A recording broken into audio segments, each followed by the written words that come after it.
Indo British advanced pain clinic నొప్పి మాయం surgery దూరం ఫర్ అపాయింట్మెంట్స్ 9155515563.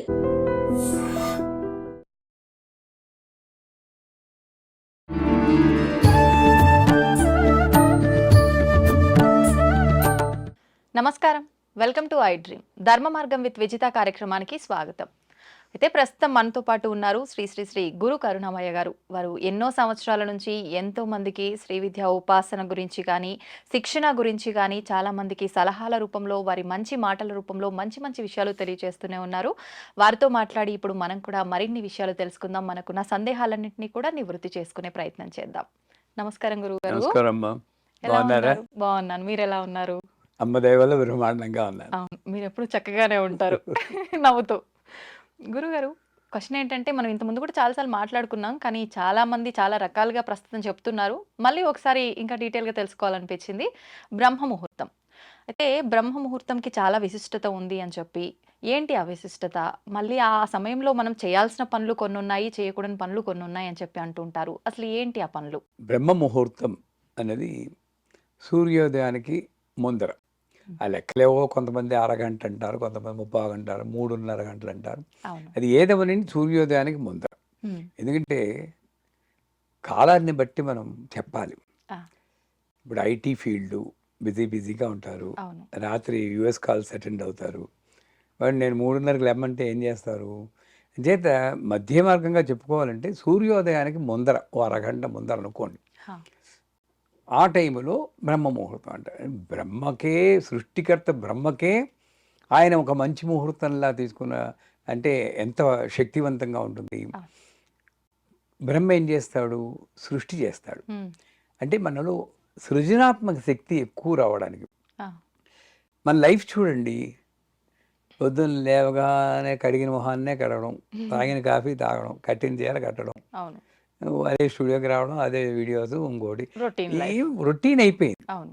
ఒక సృజనాత్మక శక్తి అన్నది, ఇది నేను కొత్తగా ఇవాళ చేశాను తృప్తిపడి అనేది వెనక్కి తిరిగి చూసుకుంటే ఎప్పుడో కానీ కథలు మనకి కొన్ని సందర్భాల్లో ఏదో వింత జరిగినట్టు. ఇందులో వెనక్కి తిరిగి చూసుకుంటే మన జీవితాలను, మీకు పెళ్ళయిందో లేదో తెలియదాకా, పెళ్ళైతే మీ జీవితంలో భర్త, పిల్లలు, స్టూడియో, ఐ డ్రీమ్స్ ఇవే ఉంటాయి తప్పితే, విజిత అన్నమ్మాయి మీ దీని బొమ్మరిల్లో సిద్ధార్థ్ చెప్తాడు, నేను వెనక్కి తిరిగి చూస్తుంటే నువ్వే ఉన్నావు నా అన్న అంటాడు.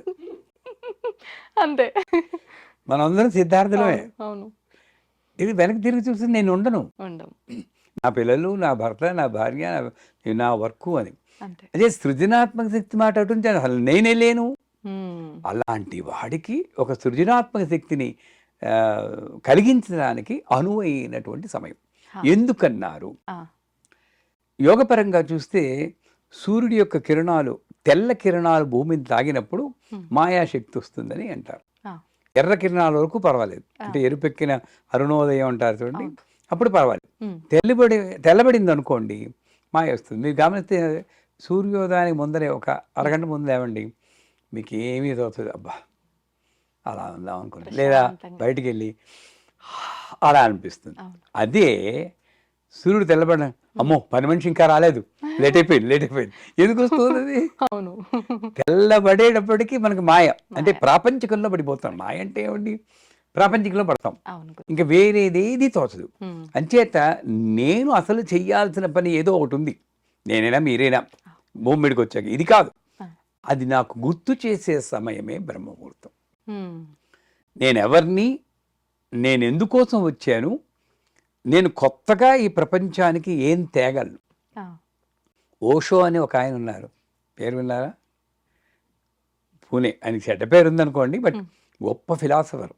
ఆయన పుస్తకాల్లో Osho visited this planet between this and this year అంటుంది. పుట్టాడు చచ్చిపోయారని ఉండదు. సో మనం విజిటర్స్ అనమాట. నేను 1953లో వచ్చాం ప్లానెట్కి. వెళ్ళిపోయేది ఇంకా టికెట్ రాస్తాడు కానీ మనకు కనబడదు అయ్యారు, అదృష్టవశాత్తు కనబడింది, చచ్చిపోతుంది ఇప్పుడు నుండి. సో ఈ టైంలో నేనేం చెయ్యాలి అని నాకు తోచాలంటే బ్రహ్మముహూర్తమే. ఆ బ్రహ్మ ముహూర్తంలో మొట్టమొదట మా శ్రీవిద్యలో చెప్పాలంటే, మంచం మీదే కూర్చుని ఉత్తరం కేసి తిరిగి జపం చేయమంటాం. నేను మంచం ఇది మీదే. మా మాడ్యూల్ 1 బేసిక్ క్లాస్‌లో చెప్పినప్పుడు చాలామంది హ్మ్. అదేంటి పళ్ళు కూడా తోముకోలేదు. అదే కదా! జపం ఏమిటి అంటారు. ఆ! సో, వాళ్ళందరికీ ఒక ఎగ్జాంపుల్ ఇస్తాను. ఇప్పుడు విజిత గారు హ్మ్. మీరు మహాభక్తురాలు. ఆ! పడుకుని ఉంటారు. మహాలక్ష్మి వస్తుంది. ఆ! అమ్మా విజిత లేమ్మా నేనే మహాలక్ష్మిని నిన్ను అనుగ్రహించడానికి వచ్చానంటే మీరు వెంటనే కాళ్ళు పట్టుకుని లక్ష్మీ క్షీర సంరాధనయాం అంటారా? ఎక్స్‌క్యూజ్ మేడం నేను బ్రష్ చేసుకొని వస్తానంటారు. చెప్పండి. లేదు, వెంటనే మనం మరి అమ్మవారిని అయ్యో! బ్రష్ చేయకుండా ఎలా శ్లోకాలు చెప్తున్నారు? సాక్షాత్తు అమ్మవారే వచ్చిన తర్వాత మరి ఇవన్నీ అదే. ఎక్కడుంటాయి గురుగారు? అంచేత ఏందంటే హ్మ్. నేను మంచం మీద నుండి కిందకి దిగానంటే ఈ కాలు పెట్టగానే ఆ! నేను ఎవరినైతే భూదేవిని అంటున్నానో ఆ భూదేవిని తంతున్నాను. అవును. అందుకే ఒక శ్లోకం చెప్పుకుంటాం. హ్మ్. భూమోస్కలిత పాదానాం ముమిరే అవలంబనం త్వయి జాతాపరాధానం అమ్మ తెలిసే తంతున్నానమ్మా. ఆ! ఏం చేయను కిందకి తప్పదు. దిగకపోతే నా సంసారానికి నేను చేయలేను. అవును. త్వయి జాతాపరాధానం త్వమేవ తస్మాత్ కారుణ్య భావేన రక్ష రక్ష మహేశ్వరి అని లెంపలేసుకుని దిగుతాం. ఆ! అంచేత సిన్లెస్ స్టేట్ పాపరహిత స్థితి ఏమైనా ఉందంటే అది మంచం మీద. ఆ! ఆ మంచం మీద జపం చేసుకుంటే అవుతుంది. హ్మ్. మననాత్ త్రాయితీతి మంత్ర. గురువు ద్వారా ఏదైనా మంత్రాలు వచ్చుంటే హ్మ్. ఆ మంత్రాలన్నీ మనం అసలు బ్రహ్మ ముహూర్తంలో నిశ్శబ్ద ధ్యానం అనేది చాలా మంచిది. హ్మ్. గోల గోల లేస్తే గోలే కదమ్మా. అవును. అవును. బయట గోల లోపల గోల. అంతే. నిశ్శబ్ద ధ్యానం అంటే హ్మ్. కళ్ళు తెరుచుకుని ఇలా ఉండాలి. ఆ! కళ్ళు మూసుకుంటే మనం మళ్ళీ అవును. అమ్మవారు కనబడింది, మెరుపు తీగలు కనబడ్డాయి, అదిరిపోయింది, డామ్ డామ్ శబ్దాలు ఇవన్నీ వస్తాయి. అంతే. ఇవన్నీ ఊహలే మళ్ళీ. అవును. నిశ్శబ్దంగా ఇలాగ నాకు ఇవ్వబడిన సంసారం, నాకు ఇవ్వబడిన ఇల్లు, ఇవన్నీ అక్కడ గోడకి రంగులు వెలిసిపోయి ఉంటాయి. అది చూడగానే ఏంటి రంగులు వేయించాలి ఆ! అనుకుంటాం. అంతే. అవన్నీ దాటాలి. ఇలా చూడాలి. ఆ! ఎవడో ఒకడు లోపలికి వచ్చేస్తుంటాడు. డిస్టర్బెన్స్ కాదు. ఎలా చూడాలి. హ్మ్. అంటే ఏంటి నా మనస్సుని అదుపులో పెట్టుకోవడానికి అనువైనటువంటిది నిశ్శబ్ద ధ్యానం. హ్మ్. సో, బ్రహ్మ ముహూర్తంలో మొట్టమొదట చేయాల్సింది నిశ్శబ్ద ధ్యానం. కానీ ఆలోచనల్ని మనం కంట్రోల్ చేయలేం గదా గురువుగారు. చేయలేం. ఎంత నిశ్శబ్దంగా ఉండాలన్నా కూడా వచ్చేస్తూనే ఉంటాయి. చెయ్యలేం కానీ హ్మ్. రోడ్డు మీద హైవే మీద వెళ్తుంటే కార్లు ఎలా వెళ్తే ఆ! ప్రతి కారు నెంబరు నోట్ చేసుకోరు కదా! చేసుకోము. హ్మ్. పిచ్చాడంటారు. అవును. అలాగే ఆలోచనలు వెళ్ళిపోతుంటే మీరు ఆ! ఎందుకు పట్టుకోవాలి? ఓహ్! నేను ధ్యానంలో ఉన్నప్పుడు ఆలోచన వెళ్ళనివ్వండి. ఓకే. ఓకే. మీరు సమంత గురించి ఆలోచిస్తారో, మమైత ఖాన్ గురించి ఆలోచిస్తారో, సో, ఏది మీ ఇష్టం అది. అంతే. అంతే. ఆ! అది సమంత, ఈవిడ మమైత ఖాను, ఈవిడ మహేష్ బాబు అని గుర్తిస్తేనే నేను మా మైలిన పడుతున్నాను. అంటే అంతే. నా మెడిటేషన్‌కి శ్రద్ధ భంగమైంది. పెట్టలేకపోతున్నాం అక్కడ. హ్మ్. వాళ్ళు మంచివారే మనం మళ్ళీ పడిపోం. నా అవును. మెడిటేషన్‌కి భంగమైంది. అందుచేత ఏం చేయాలి? వాళ్ళందరూ వస్తుంటే వాళ్ళు కూడా దేవతా స్వరూపాలే. అయిపోయింది. అంతే. ఇక నేనేం చేస్తుంది? అవును. ఆ ఒక్క ఆట ఆడిస్తుంది అమ్మవారు. ఆ! నేను ఇలా కూర్చొని అమ్మా నేను ధ్యానం చేయాలంటే అప్పుడే వస్తాయి ఈ ఈ ఊ ఆలోచనలు అంటావా, ఇవన్నీ. ఉలికి పడతావా అని చెప్పేసి పాటలొస్తాయి మనకి. ఆ! అది దాటాలి. అంటే దాన్ని ఆపేయాలి అనుకోవడం ఇది ఆపాలంటే కోమాకెళ్ళాలి. హ్మ్. అంతే కదా! అంతే. అప్పుడు గాని ఆగదు. ఆగదు. అది వద్దు మనకి. అలా హ్మ్. చూస్తూ ఏ ఆలోచన వచ్చినా సరే ఎంజాయ్ చేస్తూ అలా ఉంది. ఇది నిశ్శబ్ద ధ్యానం. హ్మ్. దీని తర్వాత గురువు మంత్రం ఇస్తే ఆ మంత్రాన్ని మీరు జపం చేయాలి. ఆ! లేదు అంటే ఓం నమో నారాయణాయ విష్ణుమూర్తి. హ్మ్. మనకి పార్టీలు ఉంటాయి కదా! కాంగ్రెస్, ఆ! బీజేపీ అని.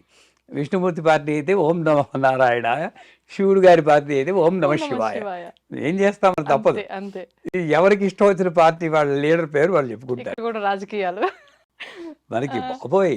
వాళ్ళ అత్తగారులు, మామగారులు, వాళ్ళ కొడుకు వీళ్ళు, వీడు మేనల్లుడు వాడు. మనకి ఏదైతే ఓ జీవితం ఉందో అది దేవుళ్ళకి అంటగట్టేసి అంతే. మనం ఆనందపడిపోతూ ఉంటాం. అవును.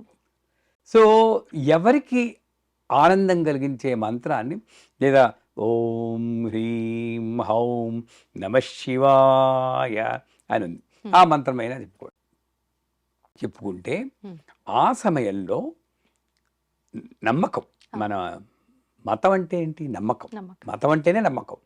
మన నమ్మకం ఏమిటంటే దేవతలందరూ కూడా ఉత్తర దిశగా బయలుదేరుతూ ఆ సమయంలో ఏ జీవులు లేచి కూర్చుని జపం చేస్తున్నారో, భగవద్ ధ్యానం చేస్తున్నారో వాళ్ళని ఆశీర్వదిస్తారు. హ్మ్. అంటే వాళ్ళకి రూపాలున్నాయో, పైనుండి అక్షతలు పడ్డాయో అవన్నీ మనకు అనవసరం. అవును. నాస్తికులు చెప్తారు, అయితే నక్షత్రాలు పడ్డాయా నా మీద, అది వేళాకోళం చేస్తారు. అవును. అదేమిటంటే వాళ్ళ భాషలో చెప్పాలన్నా కూడా ఆ టైంలో ఒక నేచర్‌లో ఒక రకమైన ఎనర్జీ ఉంటుంది. హ్మ్. ఆ ఎనర్జీ మనల్ని ఉత్తేజపరుస్తూ ఉంటుంది దైవికంగా. ఆ! ఆ ఉత్తేజం మనకి మంచిది. అంటే 72,000 నాడులు ఉత్తేజమై హ్మ్. ఒక రకమైన రిలాక్సేషన్ పొందుతాం. హ్మ్. మరిప్పుడు ఇంత ప్రత్యేకత ఉన్న ఈ సమయంలో మనం అంత శక్తివంతమైన సమయంలో మనం అంతే విధంగా మంచి పనులు గనక చేస్తే ఆ శక్తి ఇంకా ఎక్కువ మనకి లభించే అవకాశం ఉంటుంది కదా గురుగారు. మరి బ్రహ్మ ఎలాంటి పనులు చేయాలప్పుడు మనం? అప్పుడు చెప్పానుగా జపం చేయాలి. జపం. హ్మ్. జపం చేసుకోవాలి. లేదా గ్రంథ పఠనం హ్మ్. మంచి గ్రంథం ఆ! ఏదైనా తీసుకొని మరి అప్పుడు కాస్త మొహం అది కడుక్కొని హ్మ్. గ్రంథ పఠనం చేసుకోవచ్చు. మా గురువుగారు ఏం చేసేవారు, ఆ! పొద్దున్నే లేచి ఆయన చూడండి తెలివైన వారు చేసే పని. పొద్దున్నే లేచి ఆ టైంలో కంప్యూటర్ ముందు కూర్చొని హ్మ్. అలా తనకి ఏం తోస్తే అదంతా అమ్మవారి గురించి టైప్ చేసేవారు. ఆహా! ఆయన తాపత్రయం అంతా దైవీభవం ఆయన కట్టారు. ఆహా! ఆయన తాపత్రయం అంతా జగత్తుకి ఇవన్నీ ఈ విషయాలు తెలిసి తెలియచేయాలి. బాగుపడాలి అని. ఓకే. అయిపోయి సూర్యుడి పైకి వచ్చేసే కన్నా పడుకుంటుపోయాడు. మళ్ళీ హ్మ్. 8 గంటలకు లేచిపోయాడు. ఆహా! మరి నిద్ర ఆపుకోవద్దు కదా! అవునవును. 2:30, 3కి లేచిపోయేవారు. ఆ! ఆ టైంలో హాగా జపం చేసుకునేవారు. గ్రంథ పఠనం బోలెడు ఓకే. పుస్తకాలు చదివేవారు. సూర్యోదయం ఒక 6:30 అయిపోగానే కొంచెం ఒక కునుకు తీసి 7:30 ఆ ప్రాంతానికి లేచేవారు. ఆహా! సో, ఆ గ్రంథ పఠనం, ఈ జపం ఈ 2 చేయడం లేదా నిశ్శబ్దం 3 హ్మ్. 3. అది చేస్తే మంచిది. హ్మ్. ఇకపోతే మా పీఠంలో హ్మ్. ఆ టైంలోనే మొత్తం అన్నీ అయిపోయాక పూజ కూడా చేస్తూ ఉంటాం. ఆహా! రుద్రాభిషేకం చేస్తాం. ప్రతినిత్యము ఉంటుందా గురుగారు? ప్రతినిత్యం హ్మ్. ఏకాదశ రుద్రాభిషేకం చేస్తాం. ఆహా! సహస్ర లింగాలకి స్ఫటిక లింగాలు ఉన్నాయి. ఆ! ఆ సహస్ర లింగాలకి ఏకాదశ రుద్రాభిషేకం ప్రతిరోజు ఆ బ్రహ్మ ముహూర్తంలో హ్మ్. చేస్తాం. అదే చెయ్యాలని లేదు. భగవద్ ధ్యానంలో 3 రకాలున్నాయి. జపము, పారాయణ, హ్మ్. అర్చన, తర్పణ, హ్మ్. హోమం. ఈ ఐదిట్లో 3 హ్మ్. ఆ బ్రహ్మ ముహూర్తంలో చేస్తే మంచిది.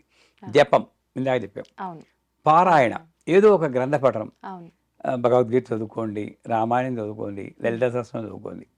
లేదా అర్చన, హ్మ్. అభిషేకం చేసుకోండి. ఓ ఆ! చిన్న పూజ చేసి అది స్నానం అది చేశాకే. ఓకే. ఇది చెయ్యండి. హ్మ్. ఆ బ్రహ్మ ముహూర్తంలో చేస్తే ఇందాక చెప్పినట్లు దేవతల యొక్క శక్తి కూడా హ్మ్. మనకి తోడై అనేక అనుభవాలు పొందుతాయి. అంతేగాని బ్రహ్మముహూర్తంలో లేస్తే మీ కోరికలన్నీ తీరిపోతాయి అలా చెప్పుకోకూడదు. ఆ! ఈ అసలు కోరికలే లేని స్థితికి వస్తారు. ఆ! మనకి కోరిక తీరితేనే ఆనందపడతామని ఎందుకు? అవును. అవును. హ్మ్. ఇప్పుడు భోంచేస్తే ఒక శక్తి వస్తుంది. అవును. ఈ మోడర్న్ లైఫ్‌లో ఓ చిన్న క్యాప్సూల్ యేసుకుంటే అంతే శక్తి వస్తుందన్నారా లేదా? అవును. వస్తుందన్నారు. అవును. సో, అలాగా నేను ఏ స్థితికెళ్తే నాకసలు కోరికే లేకుండా మహాతృప్తిగా ఉంటానో హ్మ్. అటువంటి స్థితి. అదే సమయంలో నాకు ఈ యొక్క వాక్సిద్ధి, హ్మ్. పవర్ ఆఫ్ మేనిఫెస్టేషన్ అంటారు. నేను అనుకున్నది అవ్వడం ఇవన్నీ కూడా వస్తాయి. హ్మ్. అంచేత యోగ మార్గంలో కొంతమంది సంగీత సాధన, ఆ! సంగీతం నేర్చుకుంటున్నారు. ఆ! అప్పుడు వాళ్ళు సంగీత సాధన చేయడానికి అనువైన సమయం. హ్మ్. కాపోతే మీరు అనొచ్చు, పక్కవాడు పడుకుంటే మీరు ఆ అని కేకలెడితే ఎలాగని. వేరే విషయం. దానికి అనువుగా ఉంటే ప్రదేశం బావుంటుంది. సంగీత సాధన. ఆ రోజుల్లో ఆ టైంలో మొలలోతు నీళ్ళల్లో కూర్చొని సాధన చేయమనేవారు. ఆహా! 'శంకరాభరణం' సినిమాలో కూడా ఆ! ఆ! చూస్తారు. ఆ! నీళ్ళల్లో కూర్చోబెట్టి అవును. ఆహ్, సా సంగీత సాధన. ఎందుకంటే ఆ టైంలో ఈ కంఠం అలసిపోదు కదండీ! హ్మ్. హ్మ్. రాత్రంతా ఒక 7 గంటలు రెస్ట్ రిలాక్స్ అవుతారు. తీసుకుంటారు. అవును. బాగా రెస్ట్‌లో ఉంటుంది. అవును. పొద్దున్న ఎప్పుడో మధ్యాహ్నం చేస్తానంటే అరిచి ఓపిక అరిగిపోయి ఉండదు. ఉంటుంది. అవును. ఆ టైంలో కంఠం బావుంటుంది. హ్మ్. నంబర్ 1. వాతావరణంలో నాకేమీ డిస్టర్బెన్స్ ఉండదు. ఉండదు. పిన్ ప్రశాంతంగా. Drop silence. ఎప్పుడైనా నేను లేచి చూసారా ఆ! పొద్దున్న? ఆ! లేదు చూసాను. లేస్తారు. ఇంకా అలాంటప్పుడు విలేజ్‌లో అయితే ఇంకా చాలా చాలా. బావుంటది. అప్పుడే కోయిల్లు కూ కూ కూ కూ అవును. అంటే అసలు దురదృష్టవంతులు అన్నీ పోగొట్టుకున్న వాళ్ళు. పోగొట్టుకుని. బ్రహ్మముహూర్తంలో లేవని వాళ్ళు. ఆ! ఏం అక్కర్లేదు అది పూజ ఇవన్నీ వదిలేయండి. హ్మ్. హాయిగా బయటకొచ్చి అనండి ఒక్కసారి.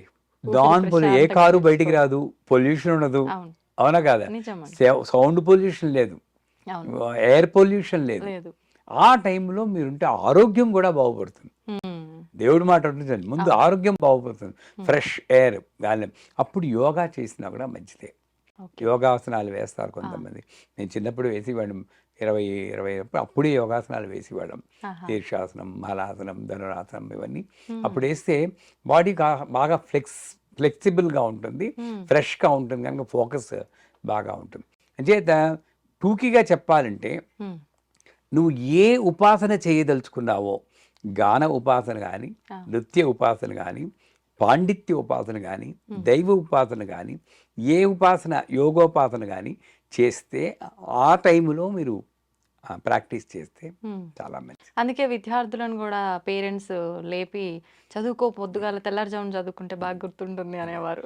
ఎందుకంటే చూడండి, రాత్రంతా మేలుకుని చదవడం ఒకటి, రాత్రి పెందరాడే పడుకొని అవును, పరీక్షలప్పుడు పొద్దున్నే 3:30, 4 గంటలు లేచి చదివితే చాలా బ్రహ్మాండంగా ఉంటుంది. ఉంటుంది. మా అమ్మగారు అలాగే లేపేవారు. లేచి ముందు మొహం కడిగి కూర్చోాలనేది, ఆ కూర్చుంటే ఫ్రెష్గా ఉంటుంది. అది మొదట మొరాయిస్తుంది, ఊగేవారు కదా ఇలా నిద్ర వచ్చి ఉంటుంది. ఫస్ట్ 4 days ఉంటుంది. మా నాన్నగారు వెనక అనేవారు, ఆ నాన్నగారు భయంతో అనేవారు. ఇది అలవాటు అయిపోయి వీడు ఇంతేరా, వీడు పొద్దున్నే లేచి తీరుతారు చచ్చిరావాలనుకుంటే మైండ్కు వెళ్తుంది ఆ సిగ్నల్, వెళ్ళి ఇంకా 3:30, నేను ఇప్పుడు కూడా 3:30, 4 కల్లా మెలకు వచ్చేస్తుంది. నాకు ఆ చిన్నప్పుడు మెలకు వచ్చిందే నాకు ఇప్పుడు అలవాటు అయిపోయింది. అంతెందుకండి, ఇక్కడ నుండి అమెరికా వెళ్తారా? అవును, అమెరికా వెళ్తే ఏంటి, మనకి రాత్రి వాళ్ళ పగలు. చచ్చినట్టు మన పొగల్లో అక్కడ పడుకుంటున్నావా లేదా, మన రాత్రిలో వాళ్ళు మేలుకున్నావా లేదా, అంటే ఏంటి నాకు తెలియాలి. నా చేతుల్లోనే ఉంది మైండ్. అదే మాస్టర్ పరమహంస యోగానంద రామకృష్ణ పరమహంస. అంటే కాకుల్లా బతికే మనం ముందు హంసల్లా మారి తర్వాత పరమహంసలా మారాలి. మైండ్ చెప్పినట్టే వెండం కాదు, బానిసలు. ఇది చూడండి, ఒకసారి చెప్పినట్టున్నాను మీకు, ఈ హైదరాబాద్, బెంగళూరు నగరాల్లో వాకింగ్కి తీసుకెళ్ళాలి కుక్క పిల్లలు. ముందు దర్జాగా వస్తాడు, అని వెనకాతల కుక్క ఉంటుంది, ఇలా పట్టుకుని వస్తాడు. కొంచెంసేపు కుక్క ముందు ఉంటుంది, వీడు వెనకాతలు వెళ్తాడు. మనం అనకూడదు కానీ అలా చెప్పారు. మైండ్ ముందుంది, నేను వెనకాల అది చెప్పినట్టు వెళ్తూ ఉంటా. అలా ఆగితే ఆగుతున్నాను నేను. అవును, అదేదో వెళ్తే కవర్లో తీసి వేసుకుంటున్నాను. ఏం కర్మ చెప్పండి ఇదంతాను. సో అట్లాంటి లైఫ్ కాదు. బ్రహ్మముహూర్తంలో లేస్తే ఆ మైండ్ మన కంట్రోల్లో ఉండి నేను ఒక మాస్టర్ అవుతాను. నేను చెప్పినట్టు వినాల్సిందే ఇంద్రియాలు. నేను అన్నం పెడితే తినాలి, ఏళ్ళకి పెడితే ఏ వేళకి పెడితే ఆ వేళ తినాలి. ముందు పరాయిస్తుంది. న్యూజిలాండ్లో ఉన్నప్పుడు 10 రోజులు నేను ఉపవాసం ఉన్నాను, అంటే దసరాల్లో ఉండి రోజుకి ఒక, అంతా వెరీ పని లేండి అదొకటి, తర్వాత చెప్తాను. ఓ గ్లాసులు పాలు తాగేవాడు రోజు, ఇంకేం తినలేదు అంతే. రాత్రి మొట్టమొదటి 3 రోజులు మాత్రం చాలా బాగా వేసింది. మా ముందే మా ఆవిడ, మా పిల్లలు ఆవకాయ అన్నం అది కలుగుంటే, ఎందుకు అనవసరంగా అందరికీ అనౌన్స్ చేసాను ఉపవాసం అని. సో అలా అలా అలా అలా తర్వాత నుండి ఒకటి గమనించాను, 4వ రోజు అసలు అనిపలేదు, అస్సలు ఇంకా దాని జోలికి వెళ్ళలేదు. మైండ్ వీడింతే నాకేం పెట్టడు, రాత్రి 10 గంటలు ఓ గ్లాసు పాలే అని సెటిల్ అయిపోయింది. అయిపోయి 10వ రోజు అయిపోయాక 11వ రోజు అన్నం పెడితే నేను తినలేదండి. ఇంత తింటే ఎక్కువ అలవాటైపోయింది. దాని తర్వాత నాకు వచ్చింది ఏంటంటే పుణ్యం, డయాబెటిక్, షుగర్ వచ్చింది. న్యూజిలాండ్లోనే షుగర్ వచ్చింది. అంటే మరీ అంత కటిక ఉపవాసం ఉండకూడదు. ఏదో కాస్త తీసుకుంటే పర్వాలేదు, కానీ మరీ అందులో అక్కడ దేశం కాని దేశం, అక్కడ వాతావరణం వేరు, అటువంటిది. అంచేత బ్రహ్మ ముహూర్తంలో నేను కానీ లేచి సాధన చేస్తే, ఇప్పుడు చెప్పిన సాధన, నా మైండ్ నా కంట్రోల్లో ఉంటుంది. మెయిన్ అక్కడే. అందుకే ఆకాశంలో చుక్కలు లెక్క పెట్టవచ్చు, తివిరి ఇసుమున తైలంబు తీయవచ్చు. అంటే ఇసకను పట్టుకుని ఇలా ఇలా పిండేసి నూనె వస్తుంది. సాధ్యమేనా గురుగారు?